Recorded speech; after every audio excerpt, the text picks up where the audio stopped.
Alrighty guys, in today's video we're going to be looking at another intermediate flat part. This will be part number 16. But before that, let's have a quick intro first.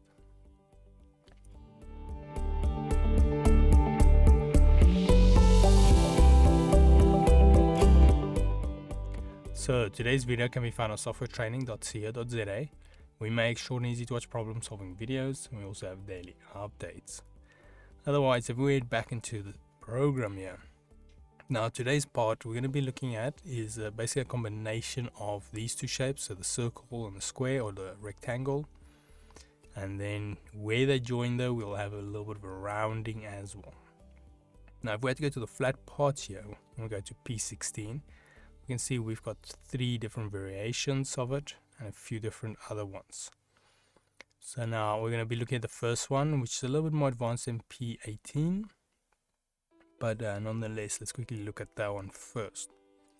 So if I open this, we can see from the little preview menu here where we've got, what do you call it, 4 different parts. We've got a B, which is basically the height of the cube, or the rectangle. We've got A, which is the overall length or width of the actual shape or part. And then we've got R for the rounding with the 2 joints. And we've got O, which is the diameter of the circle. So I'm going to set a few of them and we'll quickly look at if we can get a result something similar to this. So now first A, I'm going to go this 300 just so we're kind of consistent with most of our other parts.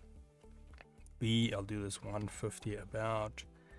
Then the rounding, I would say make this maybe about 50.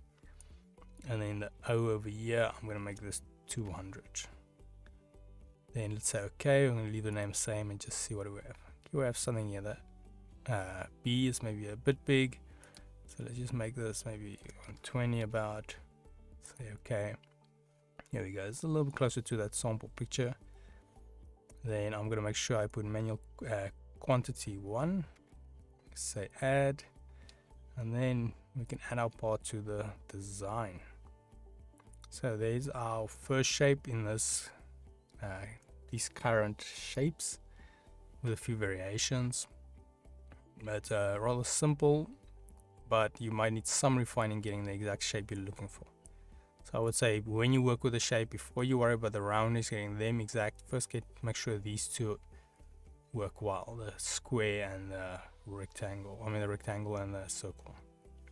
But yeah, otherwise, before we head to the next shape, if we go to softwaretraining.co.za, guys will notice we've got a variety of different softwares we do cover. And you can also isolate your search on the top right.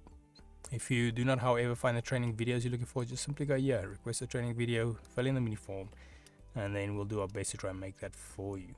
But otherwise, thanks guys for watching, and cheers.